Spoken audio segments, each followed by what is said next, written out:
আসসালামু আলাইকুম। আমি ধাওনিক কাইয়ুম কনক, পড়ালেখা করতেছি রুয়েটের মেকানিক্যাল ইঞ্জিনিয়ারিং ডিপার্টমেন্টে। তো আজকে আমরা আলোচনা করব যে আসলে কোন স্ট্র্যাটেজি ফলো করলে যে কোনো একটা ইউনিভার্সিটিতে চান্স পাওয়া সম্ভব।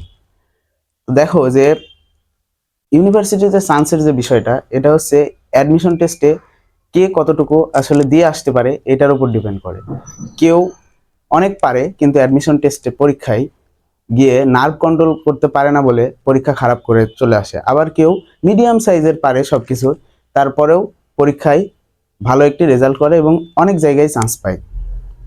তো দেখো যে আজকে অ্যাডমিশন টেস্টে নার্ভকে কিভাবে কন্ট্রোল করব এটা নিয়ে আলোচনা করব। তো দেখো যে ফার্স্টে আমরা ইঞ্জিনিয়ারিং ইউনিভার্সিটিগুলোকে বাদ দিয়ে শুধু যে গুচ্ছের আন্ডারে ভার্সিটি আছে সেইগুলোর বিষয়ে কথা বলবো।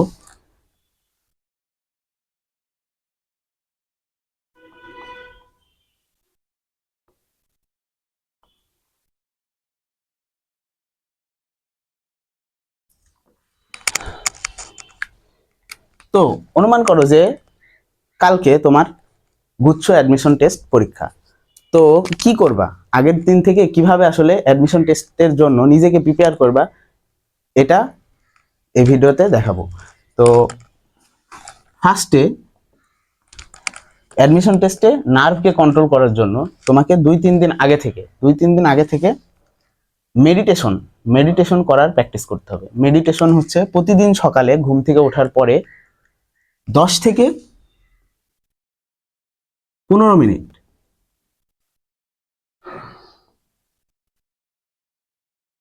10 থেকে 15 মিনিট তোমাকে মেডিটেশন করতে হবে।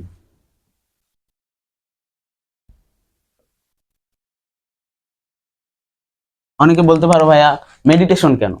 দেখো যে মানুষের ফোকাস বৃদ্ধি, যেটা মানে কোনো কিছুতে কনসেন্ট্রেশন ধরে রাখা, কনসেন্ট্রেশন ভালো করার জন্য যেটা অতি প্রয়োজনীয় সেটা হচ্ছে মেডিটেশন। প্রতিদিন সকালে যে 10 থেকে 15 মিনিট মেডিটেশন করে তার কিন্তু ফোকাস শক্তি অন্যদের তুলনায় বেশি হয়ে থাকে। ঠিক আছে, এরপরে সেকেন্ড যেটা ফলো করতে হবে, সেটা হচ্ছে নিয়মিত খাওয়া দাওয়া। ঠিক আছে, আমরা মূলত মানুষ 3 বেলা খাইয়ে থাকি। এটা হচ্ছে সকাল, ব্রেকফাস্ট,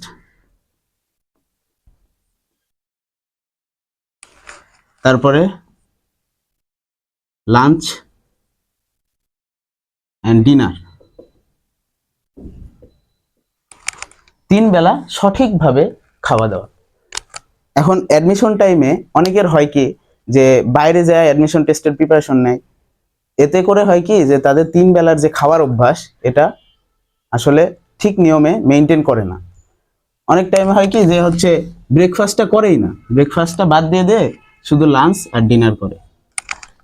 এতে হয় কি যে তোমার যে আমাদের যে ইমিউনিটি পাওয়ার এটা ডিপেন্ড করে হচ্ছে ঠিক মতো খাওয়া দাওয়ার উপরে। এখন যদি কেউ ব্রেকফাস্টটা বাদ দিয়ে দেয় তার কিন্তু ইমিউনিটি পাওয়ার অনেক কমে যাবে, খুব দ্রুত অসুস্থ হবে, কিছুদিন পর পর অসুস্থ হবে। এখন যদি অ্যাডমিশন টেস্টে তুমি রেগুলার হচ্ছে অসুস্থ থাকো তাহলে প্রিপারেশন তো হবেই না, আর পরীক্ষার হলে হচ্ছে যায় মাথা টাথা ঘুরে গেলে তো আর পরীক্ষায় দিতে পারলাম না। সো তোমাকে কি করতে হবে যে নিয়মিত 3 বেলা খাওয়া দাওয়া করতে হবে। অনেকের হয় কি যে খাওয়া দাওয়া নিয়মিতই করে কিন্তু অ্যাডমিশন টেস্টের দিন সকালবেলায় খাওয়াটা হয় না। এটা করো না, সকালবেলা অবশ্যই কিছু না কিছু খেয়ে যাবা, না খেয়ে গেলে পরীক্ষায় মাথা ঘুরাই যাবে, বুঝছো? আমার পাশে হচ্ছে অনেকেই পরীক্ষা দিছে আমার সাথে। তো কিছু কিছু ছেলে হয়েছিল কি যে ব্রেকফাস্ট না করেই চলে আসছে, তারপরে হয়েছে কি পরীক্ষার হলে সেই অবস্থা খারাপ। তাই হচ্ছে ব্রেকফাস্টটা অবশ্যই করে আসবা পরীক্ষার আগে। আরেকটা বিষয় সেটা হচ্ছে নিয়মিত ঘুম।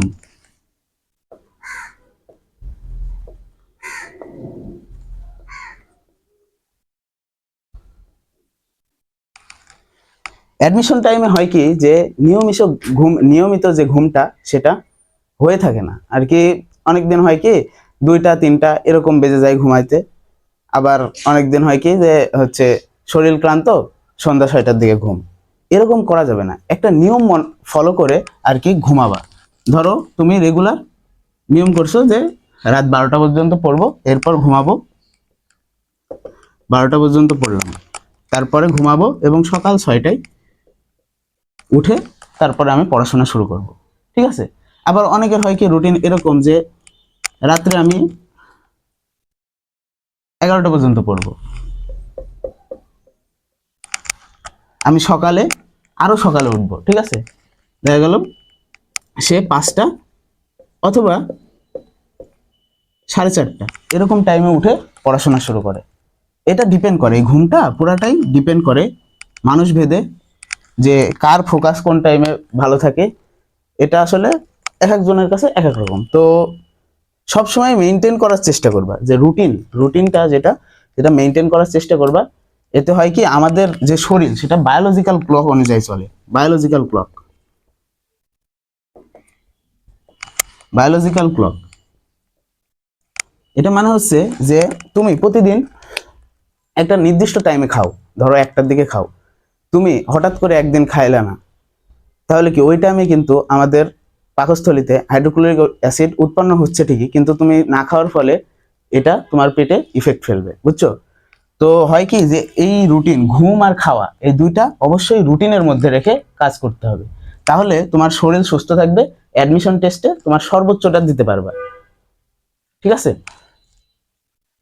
আর যেহেতু ভার্সিটি অ্যাডমিশনের বিষয়ে কথা বলছি, ভার্সিটি অ্যাডমিশনে তো মোটামুটি 100 মার্কের এমসিকিউ পরীক্ষা হয়। তো এমসিকিউ এর ক্ষেত্রে যেটা খেয়াল রাখতে হবে, এমসিকিউ ভর্তি পরীক্ষায় তোমাদের 4টা অপশন যে থাকে, 4টাকেই ভালোভাবে দেখতে হবে। অ্যাডমিশন টেস্টে আর একটা টেকনিক হচ্ছে ওরা এমনভাবে কোশ্চেন করে যে কাছাকাছি আর কি মানে উত্তরগুলা থাকে। দেখা গেল তুমি তোমার একটা কোশ্চেনের সলিউশন করার পরে অ্যান্সার আসছে 4.83। ঠিক আছে, 83। ওরা করছে কি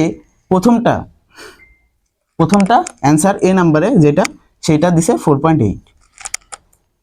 এরপরে 2-3টা অপশন দেওয়ার পরে লাস্টেরটা যেটা, সেটাই দিছে 4.83। বুঝছো? লাস্টেরটা দিছে 4.83, প্রথমটা 4.8। এখন তোমার উত্তর আছে 4.83, তুমি তো মহা খুশি যে আমার তো অ্যান্সার মিলে গেছে, 4.8 দেওয়া আছে, দাগাই দিয়ে চলে আসছো। লাস্টেরটা তুমি দেখোইনি, লাস্টেরটা আরো অ্যাপ্রোপ্রিয়েট অ্যান্সার তুমি দেখোইনি, তাহলে কি হলো? বাসায় এসে আফসোস করা লাগবে। তাই প্রত্যেকটা অ্যান্সার দেখবা আগে যে আসলে কি, কোনটা বেশি অ্যাপ্রোপ্রিয়েট, যেটা সবচেয়ে বেশি অ্যাপ্রোপ্রিয়েট সেইটাই দাগাবা। ঠিক আছে,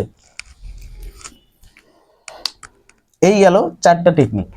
আর আরেকটা বিষয় সেটা হচ্ছে অ্যাডমিশন টেস্টে 5 নাম্বার দিতে পারো, সেটা হচ্ছে পরীক্ষার হলে সবসময় একটু আগে যাওয়ার চেষ্টা করবা, সবসময় একটু আগে যাওয়ার চেষ্টা করো।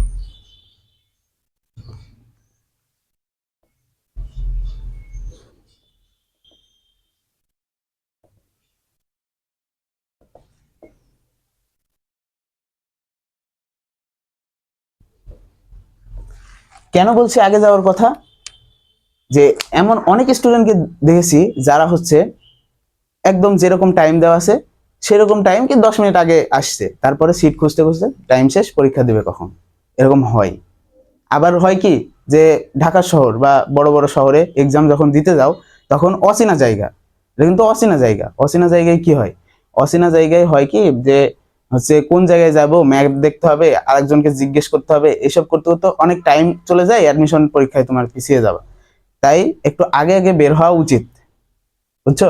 একটু আগে আগে বের হলে তোমার আর এই ঝামেলাটা হবে না। তারপরে আবার অ্যাডমিশন টেস্টের যেই জায়গায় পরীক্ষা হবে সেই জায়গায় সিট খোঁজা লাগবে, অনেক বিষয় আছে। সো একটু আগে আগে বের হওয়ার চেষ্টা করবা। এই ছিল 5টা টেকনিক। ঠিক আছে। আর আরেকটা বিষয় সেটা হচ্ছে 6 নাম্বার দিতে পারো, যে পরীক্ষার হলে কখনো ভাববা না যে এটাই আমার লাস্ট অপশন। লাস্ট অপশন বলতে বোঝাই যে ধরো বুয়েট, হ্যাঁ বুয়েট একজনের ছোটবেলা থেকে পছন্দ, সে পরীক্ষার হলে যায় ভাবছে এটা তো আমার লাস্ট অপশন, এটা যদি আমি চান্স না পাই আমার জীবন তো শেষ। যখনই এটা মাথায় নিবা তখনই মানে মাথায় একটা বড় বোঝা টাইপের হয়ে যাবে। তাই তোমাকে ভাবতে হবে এটা আমার লাস্ট অপশন না, এটা ছাড়াও আরো কিছু করে আমি জীবনে উন্নতি করতে পারবো, হইলে হইলো না হইলে নাই, এরকম একটা মন মানসিকতা বা মনের মধ্যে সাহসিকতা রাখতে হবে। তাহলে দেখবা যে পরীক্ষার হলে তোমার যদি দু একটা স্কিপ করাও লাগে স্কিপ করতে পারবা। আর যদি এরকম না হয় তুমি সব অ্যান্সার করতে গেলে, অ্যাডমিশন টেস্টে কিন্তু সব অ্যান্সার করে ভালো রেজাল্ট করা যায় না। অ্যাডমিশন টেস্টে মোটামুটি 60% থেকে 80% অ্যান্সার করলেই তোমার মানে টপ র্যাঙ্ক আসবে। টপ র্যাঙ্ক 80% অ্যান্সার করলেই তুমি টপ র্যাঙ্ক আসতে পারবা। 60 থেকে 55-এর উপরে করলেই তোমার একটা সিট কনফার্ম হয়ে যাবে। তাই সবসময় এই জিনিসগুলা মাথায় রেখে তারপরে পরীক্ষা দেবা। আর আরেকটা বিষয় 7 নাম্বার দিতে পারো। 7 নম্বরে যে বিষয়টা সেটা হচ্ছে পানির বোতল নিয়ে যাওয়া। পরীক্ষার হলে টেন্স থাকে তো মাথা অনেক, সো ওই টাইমে পানি পিপাসা লাগতে পারে। তো পানির বোতল নিয়ে যাবা একটা ছোট 200-250 মিলির এরকম একটা ছোট বোতল নিয়ে যাবা, যাতে যখন মানে গলা শুকায় যায় টেন্স লাগে তখন একটু পানি খেয়ে নিলা, তাহলে পরীক্ষাটা খুব ভালোভাবে দিতে পারবা।